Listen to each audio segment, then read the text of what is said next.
Sebanyak 7.035 orang disiapkan untuk kuota haji tahun 2020 berdasarkan persentase penduduk muslim di wilayah Sumatera Selatan.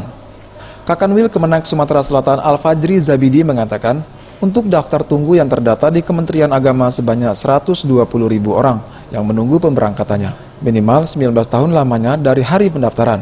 Kemungkinan jumlah kuota di tahun 2020 ini akan mengalami penambahan, sekitar 20.000 orang untuk di Indonesia, mengingat di tahun 2019 ada penambahan 10.000 orang untuk calon jemaah haji. Ya, kalau secara kuota nasional kita kan tidak ini kan berdasarkan jumlah penduduk. Sumatera Selatan ini kurang lebih yang beragama muslim kan sekitar 8 ribuan ya, 8 jutaan itu. Jadi masih kuota yang lama sebesar 7.035 orang per tahun. Nah itu. Nah, sekarang permasalahannya penduduk kita sudah bertambah, antusias jumlah jamaah ini untuk berhaji ini meningkat, yaitu ekonomi kita meningkat.